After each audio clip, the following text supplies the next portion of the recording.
నమస్తే. మనతో పాటు ఆటో కార్మికులు ఉన్నారు. ఒక్కసారి మాట్లాడదాం. కాంగ్రెస్ ప్రభుత్వం 16 నెలలు పూర్తయిపోయింది. ఫ్రీ బస్సు వల్ల వీళ్ళు చాలా సమస్యలు ఎదుర్కొంటా ఉన్నారు. ఒక్కసారి వారితో మాట్లాడించే ప్రయత్నం చేద్దాం. నమస్తే అన్న. నమస్తే అన్న. ఎట్లా ఉన్నది? ఆటో నడుస్తా ఉందా? ఏంది పరిస్థితి? బండి నడుస్తుంది కానీ డబ్బులు వస్తలేవన్న. ఆ, మాకు కాంగ్రెస్ ప్రభుత్వం వచ్చిన తర్వాత ఆ, మాకు చాలా కష్టంగా ఏర్పడింది. ఆ, ఈరోజు 2000 రూపాయలు సంపాదించుకుంటే వాళ్ళము 500 కాడికి వచ్చింది. ఆ, 500లలో పిల్లం పిల్లలు ఏం చదవాలి, ఫీజులు ఏం కట్టాలా, ఇంటి కిరాయి ఏం కట్టాలా, ఆటో కిరాయి ఏం కట్టాలా, ఉమ్, ఇవన్నీ సమస్యలతో తలెక్కిపోయింది. ఉమ్, ఫ్రీ బస్ వల్ల మాకు చాలా ఇబ్బందిగా ఉంది. ఉమ్, 12,000 ఇస్తాన వాగ్దానం చేసిండు, 12 రూపాయలు లేవు. 16 నెలల కాలం కొనసాగుతుంది. ఉమ్, అయినా ప్రభుత్వానికి ఏం శ్రద్ధ లేదు, ఉమ్, ఇవ్వాలన్న ఆలోచన లేదు. ఉమ్, మొన్న బడ్జెట్ కేటాయింపుల్లో కూడా ఉమ్. దాన్ని గుండు సున్నా పెట్టిండ్రు. నడుస్తున్నా పెట్టిర్రా? గుండు సున్నా పెట్టిండ్రు. ఆ, బడ్జెట్లో కేటాయించలేదు. ఆటో సంక్షేమ బోర్డు ఏర్పాటు చేస్తున్నారు, అది లేదు. ఆ, పొన్న ప్రభాకర్ అన్న ఎన్నిసార్లు కలిసినా మీకు చేస్తాం, మీరు లేకుంటే తెలంగాణ లేదు, మీ ఆటో డ్రైవర్ లేకపోతే కీలక పాత్ర మీరే అన్నాడు. అన్న అని కూడా మాకు సంక్షేమ బోర్డు ఏర్పాటు చేస్తా, మీకు 12,000 ఇస్తా, ఆగండి కొంచెం, దయచేసి ఆగండి, ఉన్నది ప్రాబ్లం కాదు మేము అంటలేము అని అన్నాడు. కానీ ఎన్ని రోజులు సమస్య పోరాటం చేయాలి, మా అబద్ధాలు ఆడతారు, ఈ అబద్ధాలతో కాలం ఎన్ని రోజులు గడుపుతారు అని మనవి చేస్తున్నాం. ప్రజాపాలన అన్ని గ్యారంటీలు ఇస్తున్నాము, ఎక్కడా లేని విధంగా చేస్తున్నాం అంటారు. ఎక్కడ గ్యారంటీ లేదు, ఒక్క గ్యారంటీ కూడా అమలు పరచలేదు. ఆ, ఈ తెలంగాణలో అమలు పరిచిన తెలంగాణ ఏదైనా ఉంటే ఆ, నేను ముక్కు నాలుగు రాస్తా. ఉమ్, మీరు అమలు పరిచిన నిదొస్తే మా కేసీఆర్నో సవాల్ చేస్తారు కదా, నేనే వస్తా, మీ సవాల్కి జవాబు నేను ఇస్తా. ఎక్కడ అమలు పరిచిరో ఏం చేసిరో చూపించండి. ప్రతి గ్రామానికి పోదాం, నీ గ్రామానికి పోదాం, నా గ్రామానికి పోదాం. ఏనైనా అమలు పరిచి పూర్తిగా అమలు పరిచిందంటే నీకు అందరి ముందటనే పేపర్ మీడియా సాక్ష్యంగా నేను ముక్కు నెలకు రాస్తా.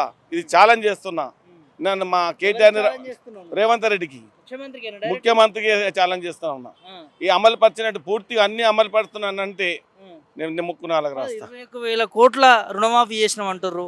5 ఎకరాలకి రైతు భరోసా చేసినాం అంటారు. ఇప్పుడు సన్న బియ్యం ఇచ్చినాం అంటున్నారు. 500కి సిలిండర్ ఇచ్చినాం అంటున్నారు. ఫ్రీ కరెంట్ ఇచ్చినాం అంటున్నారు. ఇవన్నీ హామీలు కావా, మరి అమలు చేస్తలేరు? అంటే అమలు చేసినామంటే ఏనో ఊరికి 1-2 చేస్తే సరిపోతుందా? ఊరికి 1-2 నీ ఓట్లు దండుకున్నావా? అందరి ఊరంతా దండుకొని జిల్లా వారికి మొత్తం దండుకొని ఓట్లు దండుకొని ఒక ఊరికి 4 చేస్తే ఎట్లా ఉపయోగపడుతుంది? 4 బాగుపడాలా? 90% అన్న జరగాలి అమలు. 90% జరుగుతలేదా? 10% జరుగుతుంది, 90% కాదు. 10% జరుగుతుంది. అంతే. మీ ఆటోల విషయం ఎట్లుందన్న? అసలు ఎందుకు ప్రభుత్వం పట్టించుకోవట్లేదు? పొన్నం ప్రభాకర్ కూడా మాట్లాడుతున్నారు కానీ మీకు సాల్వ్ చేస్తలేదు. అంటే మరి చెప్తున్నా కదా, లాపర్వా పేదవానికి నుంచి పట్టించుకున్న నాదుడు లేడు. కాంగ్రెస్ అంటే అబద్ధాల కోరి ఈనాడు కాదు ఆనాడు నుంచి వెళ్ళి ఆటో సమస్యల పరిష్కారానికి ఏనాడు ముందుకు రాలే కాంగ్రెస్ ప్రభుత్వం. మా కేసీఆర్ ఉన్నన్ని రోజులు మాకు చేసింది కొద్దిగా అయినా కానీ ప్రాబ్లం మాకు రాలే. ఎందుకంటే మా తెరువు రాలే, మా ఛానళ్ళు కట్టించుకోలే, మాకు సమస్యలు ఏర్పడలే. ఇట్లా బస్సు ఫ్రీ వల్ల మాకు ప్రాబ్లం కాలేదు. మాది మేమన్నా చేసుకోవాలి కానీ తిన బతకలేం. కేసీఆర్ గారు కొంతమంది డబుల్ బెడ్రూమ్లు ఇచ్చిండు మాకు. కొన్ని ఏంది 720 జీవో అమలు రద్దు చేసిండు.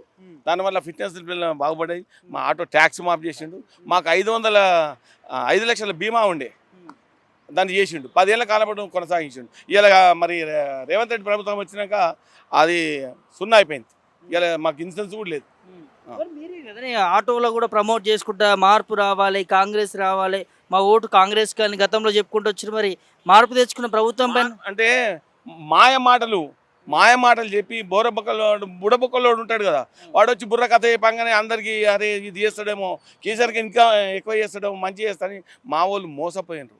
ఈ మోసపూర్వ కాంగ్రెస్ ఈ మోసం చేసి మమ్మల్ని గద్దెనెక్కించుకొని మమ్మల్ని దన్నుకుంటు తప్ప ఇంకో పని లేదు. ఆత్మహత్యలు చేసుకుంటారు. ఆత్మహత్యలు ఇప్పటికి 100 పైన దాటినాయి. ఇప్పుడు ఒకప్పుడు రైతులు చేసుకునేది, కానీ ఇప్పుడు ఆటో డ్రైవర్లు చేసుకుంటున్నారు.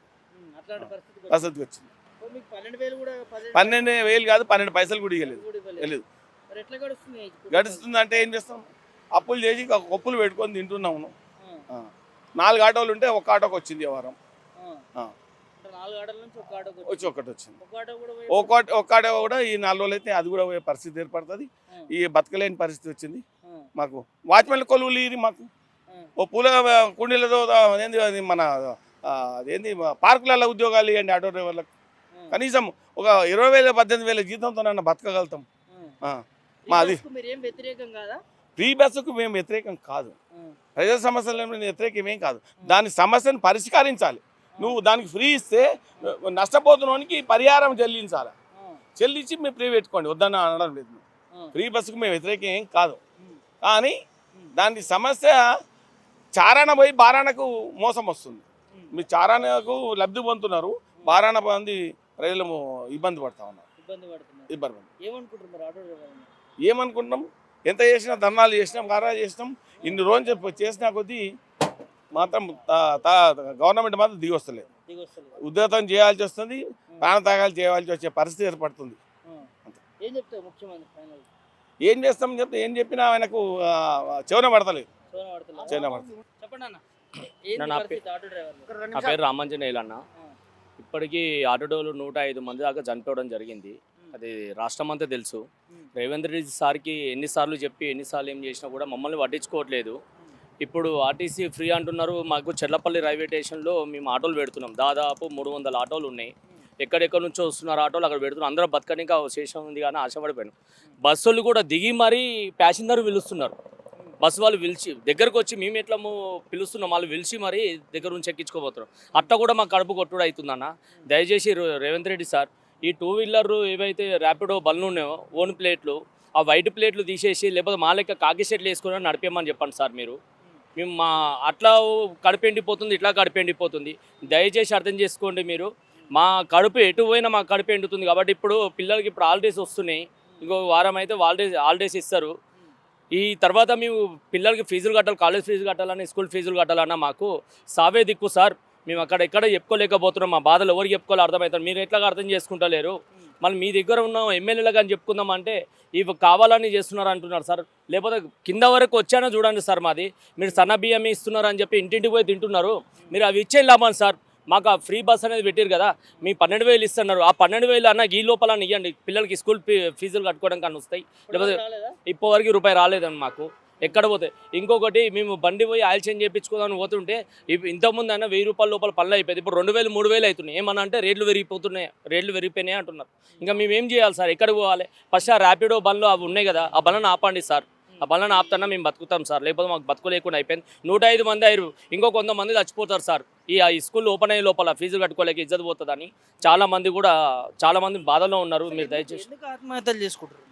ఏమైనా బస్సులు ఫ్రీ వచ్చినాయి. ఇక్కడ డైలీ ఫైనాన్సులు ఉన్నాయి, ఆటోలో ఫైనాన్సులు కట్టాలి, పిల్లల ఫీజులు కట్టాలి. ఇప్పుడు ఇంట్లో నువ్వు 500 గ్యాస్ సిలిండర్ అన్నావు. ఎక్కడ 500 గ్యాస్ సిలిండర్ ఉంది? రాండి, మేము దగ్గరలో మీ వాళ్ళు కార్పొరేటర్లు కానీ ఎమ్మెల్యేలు ఉన్నారు కదా, పంపించండి ఒకసారి. ఎక్కడ 500 సిలిండర్ ఎక్కలేదు. అన్ని పీక్ మాటలు చెప్తున్నాను, అన్ని పీక్ ముచ్చట్లు చేస్తున్నావు. ఇప్పుడు ముఖ్యమంత్రి మీకు ఏం చెప్తున్నాం? మీ ఫ్రీ బస్సులు ఏవి పెట్టారో, మీ 12,000 ఇస్తాను, 12,000 అని ఇవ్వండి సార్. ఆ 12,000 తొందరగా ఇస్తే, మీరు ఏవి ఎట్లా పెడతారో మీరు అట్లా పెట్టి మాకు ఇస్తే మేము అది చేస్తాం సార్. గవర్నర్ కట్టుకుంటాం సార్ మాకు.